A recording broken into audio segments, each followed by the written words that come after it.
Actualizamos nuevamente la economía junto a Juan Pablo Lucumí. Bienvenido al estudio. Estamos aquí para la segunda hora. Eso es. Una importante agencia de calificación crediticia advirtió sobre la economía de Israel. ¿Qué le está pasando a Israel?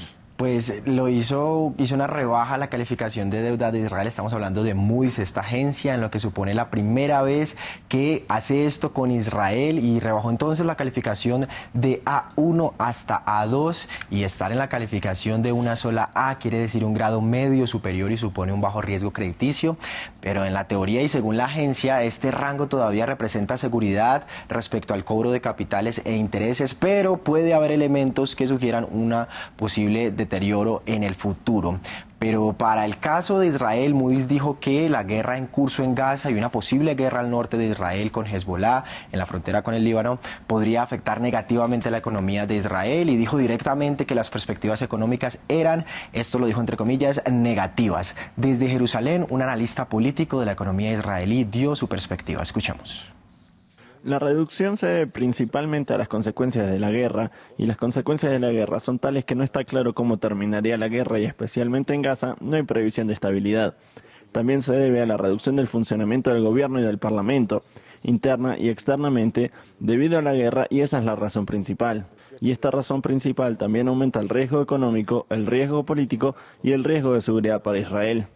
Juan Pablo, ¿qué significa para Israel esta degradación de calificación de la agencia? Revisémoslo en detalle. Sí, pues estamos hablando de una calificación global a largo plazo que hace la agencia Moody's y que se resume en opiniones sobre el riesgo crediticio de las obligaciones financieras que existan con un vencimiento de mínimo un año, y precisamente estas opiniones muestran la posibilidad de que tal vez no se cumpla lo prometido en dicho plazo. Esa es una definición exacta de la agencia, y la escala va desde la letra A hasta la letra C y tiene subvenciones, o más bien subdivisiones, siendo la triple A el puntaje de menor riesgo y la C el peor puntaje. Entre esos hay, como lo decíamos, otras subcategorías, y en el caso de Israel, la agencia, por ejemplo, añadió un contenido numérico que muestra una mayor degradación, pero sin llegar hasta la letra B. Y así pasó precisamente desde el A1, en el que estaba, hasta el A2 todavía hay que decir que le queda un nivel más bajo, que sería el A3, al que pues todavía no ha llegado, pero hay que decir que hay estas subdivisiones dentro de esta escala que estamos viendo en el gráfico. ¿Y cómo responde Israel frente a esto? Pues, por ejemplo, el ministro de Finanzas de Israel rechazó bastante enojado la decisión de Moody's y dijo que este anuncio de la agencia muestra la falta de confianza de la seguridad y fuerza nacional que tiene Israel. Eso dijo él. Entre tanto, el primer ministro Benjamin Netanyahu también respondió y prometió públicamente que la calificación subiría cuando la guerra termine. Sin embargo, hay que decir que otros funcionarios temen a que la rebaja de calificación de Moody's lleve a otras agencias importantes a hacer lo mismo con Israel. Escuchemos.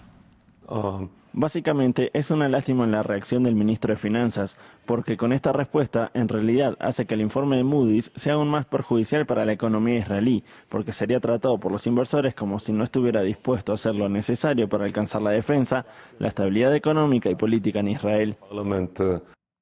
Sigamos hablando de las consecuencias de la guerra entre Israel y Hamas, que se han trasladado ahora al comercio global. Así es, que lo hemos revisado en diferentes momentos, comercio que se ha visto también afectado en esencia en una de las principales rutas marítimas mundiales. Recordemos que desde mediados de noviembre del año pasado, los rebeldes hutíes de Yemen, respaldados por Irán, han lanzado decenas de ataques contra buques de carga en el Mar Rojo, en lo que han considerado como una muestra de solidaridad con los palestinos por la guerra en Gaza.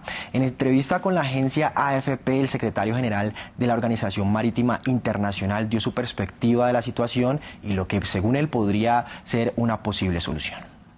Tenemos más del 60% del tonelaje anual ahora navegando por el sur de África. Los seguros han incrementado. El combustible es utilizado en mayor cantidades, por lo que hay operaciones, tienen costos adicionales. El impacto humano que tiene en la gente de mar, porque son 10 días adicionales de navegación. De esto hemos tenido experiencias en años anteriores. Toma un poco de tiempo, pero lo importante es mantener estas relaciones y estas conversaciones para lograr, en particular, que se libere al buque y a la tripulación. Pero sigue avanzando. Pasemos ahora a noticias del mundo tecnológico. De alguna manera lo hablábamos recientemente en la entrevista que acabamos de hacer, porque con el avance de la inteligencia artificial, Google anunció una importante suma de dinero que inyectará en Europa. ¿Para qué? ¿Cuál es la finalidad? Pues estamos hablando de 25 millones de euros y en concreto para ayudar a las personas en ese continente para que aprendan a usar la inteligencia artificial con todo este recorrido. Y la medida pretende entonces ayudar a quienes tienen más posibilidad de beneficiarse directamente de la capacitación, y se diseñarán unas llamadas academias de crecimiento para que las empresas que puedan apalancarse de este conocimiento pues lo hagan y lo implementen.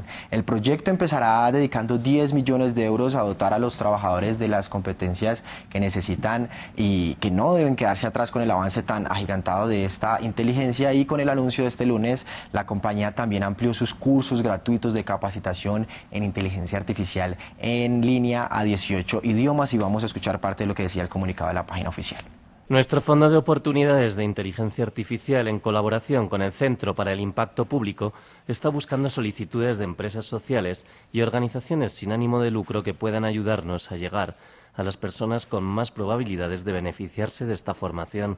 Las organizaciones seleccionadas recibirán capacitación personalizada y facilitada sobre inteligencia artificial básica en idiomas locales que se impartirá directamente a los trabajadores de sus comunidades, así como subvenciones en efectivo para apoyo integral crítico, como el cuidado de niños o la compensación salarial, para eliminar la barrera del aprendizaje. Y hablemos ahora, volvamos a América Latina. ¿Qué pasa en Argentina? Empecemos por ahí. Empezamos con noticias que llevan a hablar del consumo de combustible en esta región, en este país del Cono Sur, que cayó luego de las fuertes subidas de precios desde diciembre, porque según diversas fuentes del sector consultadas por EFE, la demanda de combustible en las gasolineras bajó en enero casi un 10%, salvo una leve alza de la nacional YPF.